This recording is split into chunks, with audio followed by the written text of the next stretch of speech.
प्रमुख नदियों की लंबाई संक्षिप्त में देखें तो हम कुल करीब 13 नदियों की लंबाई देखेंगे। छत्तीसगढ़ नदियों से संपन्न प्रदेश है और इसमें प्रमुख प्रमुख जो नदियां हैं उसको लंबाई के हिसाब से अधिक से कम के क्रम में देखते हैं। तो सबसे अधिक लंबी नदी छत्तीसगढ़ की और वो है शिवनाथ नदी। शिवनाथ नदी की जो लंबाई है वो 290 किलोमीटर है। ये जो लिखा हुआ है वो सब जो है किलोमीटर में है, किलोमीटर। और महानदी की लंबाई 286 किलोमीटर है। अब आप कहेंगे कि महानदी जो है वो प्रमुख नदी है, बड़ी नदी है और लंबाई उसकी कम है। नहीं, उसकी लंबाई अधिक है। कुल लंबाई तो 858 किलोमीटर है, लेकिन आगे उड़ीसा में बहती है। तो इस कारण से महानदी की छत्तीसगढ़ में कुल लंबाई 286 किलोमीटर है। अब इसके उद्गम क्षेत्र को थोड़ा देख लेते हैं। ये जो शिवनाथ है, ये शिवनाथ जो है गढ़चिरौली, महाराष्ट्र के गढ़चिरौली से इसकी उत्पत्ति मानते हैं शिवनाथ नदी की। पहले राजनांदगांव के पानाबरस की पहाड़ी से मानते थे, अब इसको गढ़चिरौली से मानते हैं। गढ़चिरौली महाराष्ट्र में पड़ेगा और पानाबरस की पहाड़ी जो है राजनांदगांव क्षेत्र में पड़ेगा। महानदी का उद्गम स्थल सिहावा है, सिहावा पर्वत, और सिहावा धमतरी में है। उसके बाद हम आते हैं तीसरे नंबर की नदी इंद्रावती में। इंद्रावती की कुल लंबाई 264 किलोमीटर है और इंद्रावती जो है उड़ीसा के कालाहांडी से निकली है। कालाहांडी, इसको भी पहले देवगढ़ या कैसूर की पहाड़ी से मानते थे, लेकिन उसका आखिरी स्रोत देखें तो कालाहांडी उड़ीसा से। उसके बाद चौथे नंबर लंबाई के हिसाब से देखें 208 किलोमीटर, ये है खारून नदी। पेटेचुआ पहाड़ी जो है वो बालोद के पेटेचुआ पहाड़ी से ये निकलती है। उसके बाद हसदेव नदी की बारी आती है, 176 किलोमीटर। और हसदेव ये है देवगढ़ कैसूर की पहाड़ी। देवगढ़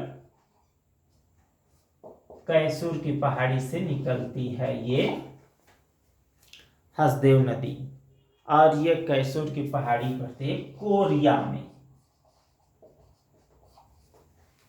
इसके बाद देखें तो शबरी नदी 173 किलोमीटर, और ये जो है नंदीराज पर्वत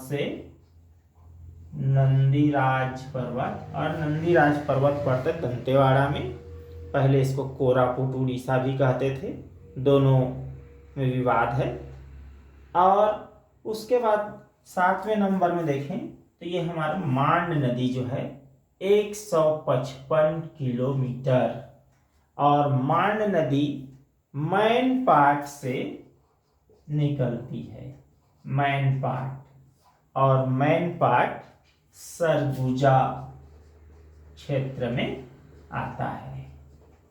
अब इसके बाद हम आगे देखें तो रिहंद नदी की लंबाई 145 किलोमीटर। ये मतिरंगा की पहाड़ी, ये भी मैनपाट में जो है ये मतिरंगा की पहाड़ी से निकलती है रिहंद नदी। मांड और रिहंद दोनों आसपास के क्षेत्र से ही निकलती हैं। उसके बाद हम देखें कोटरी नदी जो है 135 किलोमीटर की लंबाई है। छत्तीसगढ़ में अपनी मुख्य नदी से मिलने से पहले 135 किलोमीटर बह लेती है, और ये राजनांदगांव के मोहिला जिले या मोह तहसील से निकलती है।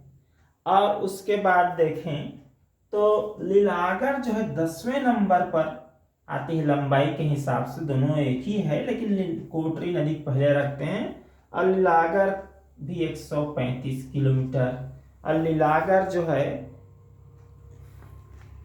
वो कोरबा क्षेत्र से निकलती है। आगे बढ़ते हैं तो मनियारी नदी, ये इधर उद्गम स्थल है।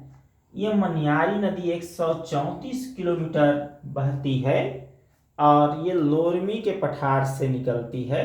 ये एक तरह से नाला जैसा है, कोई बड़ी नदी नहीं है।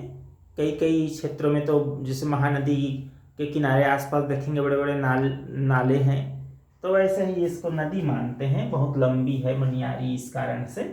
और कन्हार 114 किलोमीटर। और कन्हार जो है बखोना चोटी जसपुर से निकलती है। और एक और प्रमुख नदी में आते हैं अरपा भूमिगत हो गई है। पानी जो है बरसात को छोड़ दें तो दिखता नहीं है, भूमिगत हो गया है पानी।